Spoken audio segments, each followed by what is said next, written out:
Hey everybody. So in a recent interview with 60 Minutes, Bernie Sanders was asked to speak on Fidel Castro, and his comments have caused quite a bit of controversy. So we're going to take a look at the video, and then we're going to come back and talk about it. We're very opposed to the authoritarian nature of Cuba. But it's unfair to simply say everything is bad. When Fidel Castro came into office, you know what he did? He had a massive literacy program. Is that a bad thing? Even though Fidel Castro did. So if you were to have not seen that video and purely looked at the media coverage surrounding it, you would have thought that Bernie Sanders said that Fidel Castro was the greatest guy in the world, that everything he ever did was good, and that we should mirror the U.S. exactly like how Cuba was. But I hope that after watching that video, you can see that that is not what he said. He very specifically said that Castro's authoritarian rule was a bad thing, but that he did enjoy things that he did, such as a literacy program. And I'm sure if you asked him, he would say that he enjoyed the fact that every person in Cuba had access to healthcare, things like that. So I think that what Bernie did there is really important, and I really think that it is so much bigger than just talking about Castro. I think that is something that is lost on so many people in politics in general, and just in looking at life in general. And that is that people don't have to just be all bad or all good. And that seems like really simple. That seems like really like, oh, well, duh. But like, that's not the way that we talk about people. When you talk about someone like Castro, especially in politics, you have to say, oh, he was just a terrible person. Full stop. Terrible person. Nothing he ever did was good. Nothing that ever happened in Cuba was good. It was all just bad. They were communist bad guys. And that's so dangerous. This demonization of the other side, in my opinion, is what has led to so many of the worst atrocities throughout not even just U.S. history, but world history. Just looking at the other side as they are all evil and we are all good is just such a dangerous way to look at the world. And I don't think that that's how Bernie Sanders looks at the world. And I think that that's so important.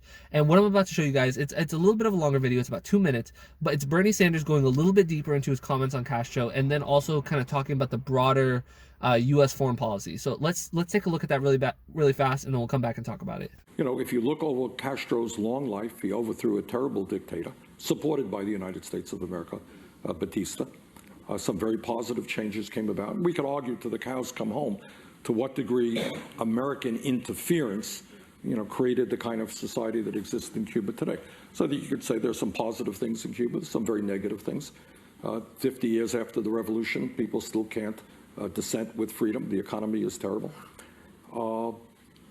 But I think it raises the question. I was on a Sunday show yesterday, and somebody was raising a quote that I made about Castro 30 years ago. It's somehow they've decided that Fidel Castro is Cuba is the only non-democratic country in the world. So Saudi Arabia is fine. Many other countries in the Middle East are fine. And what we need to do as a nation is really start educating the American people. Amy, I'm sure, that in 1954, way back when, we overthrew a democratically elected government in Guatemala, was unleashed decades and decades and decades of horror in that country, supported terrible people in El Salvador. We engineered the overthrow of Salvador Allende in Chile, democratically elected. The first time a person democratically elected in Chile was overthrown through the United States and the CIA. But those issues somehow don't quite make it onto ABC. But I think it is important to understand our role in the world. In Iran, we overthrew, what was it, 1954, Mr. Mossadegh? 1953. 53, Mr. Mossadegh. How many people are familiar with that? People know that? Good. Not a lot of people. Certainly young people don't know that. But in 1953, at the bequest of British oil companies, the United States government helped engineer a coup of a guy who was democratically elected, who was thinking about nationalizing some of the oil industry there. He was replaced by the Shah, who turned out to be a very brutal man, which then resulted in what we have today with Khomeini coming to power. But these are issues that virtually, correct me if I'm wrong.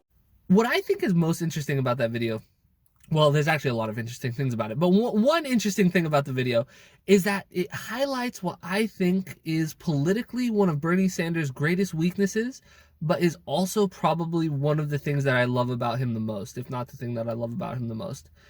And that is, he is not afraid to say what he believes, even if it is not politically popular. He will just say what he believes. And that has cost him throughout his career. He has stuck to his principles throughout his career, and it's paying off now.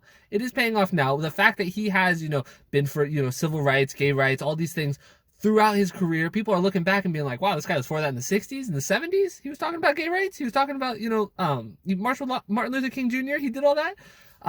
But at the time, that was not, that's not the politically popular thing to do. It's usually not the politically popular thing to be like anti-war. But he's not afraid to do what's not popular if he believes it's what's right. And I feel like this was highlighted when he was talking about whether or not prisoners should have the right to vote. And they asked him, like, I forgot who they asked him about. It feels like if the Boston bomber could vote or something like that, someone who had committed some horrible thing, if they should have the right to vote. And he said yes, because he believes that people in prison should be able to vote. And that probably cost him politically, because I don't think that is an issue that the majority of Americans agree on. I think that the majority of Americans probably don't think that someone like that should vote. I personally think that prisoners should have the right to vote, but that's beside the point. It's that he was willing to say that even though it would cost him politically. And that's kind of what he did with Castro too, is he knows that there are some people in Florida that are not going to like the fact that he said anything good about Castro. But he is willing to say that because he thinks that that's what's true. He says that it is a mixed bag, that the U.S. foreign policy is a mixed bag at best. We have done some pretty terrible things abroad. And these are not necessarily popular things to say. He will say these things and people say, oh, he's anti-American. He's talking bad about America. You can't say anything bad about American foreign policy. We are good. Everyone else is bad. That's not the case. That is just not the case. And he was bringing it up there. And he talked about the hypocrisy of what people getting on him about, like, oh, you supported this dictator.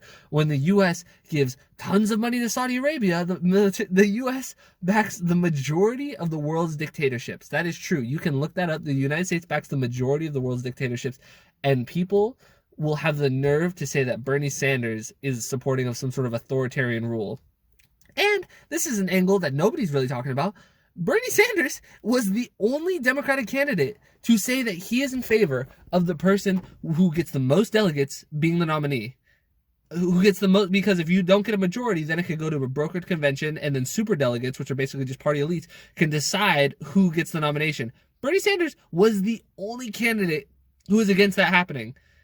And yet they have the nerve to say that he supports authoritarian rule, that he is the authoritarian one, despite him taking the side of democracy. He is in favor of democracy. And anybody who says that he is in favor of some sort of authoritarian, Soviet, crazy, like, they're saying he's like this communist dictatorship, that's what he's in favor of. It's just not true. It's just not true. If you ask him, it's not true. And he has taken stances that are more supportive of more democracy. I guarantee he would support like things like giving more people access to voting, like making it easier for people to vote. And so this idea that he's some sort of authoritarian ruler is just not true. And I feel like it is such bad faith when people are saying this. But it's frustrating. It is frustrating because, like I said, while I think that what he said in that video is so important, it is so important, and I love him so much for saying that. It is unfortunate because at times it may not be the politically correct thing to say. People may not be happy with someone saying these things about the United States, but it's so important that we have someone like Bernie Sanders saying these things. And I really think that this can motivate you guys to go out and... All right, so my phone just cut off there, but I was pretty much done talking. Basically what I was trying to say is that we are really close. Bernie Sanders is so close to having this in the bag. But anyway, if you disagree with anything I said in this video, please leave a comment below. If not, if you did enjoy the video, make sure to like and subscribe. But have a great day.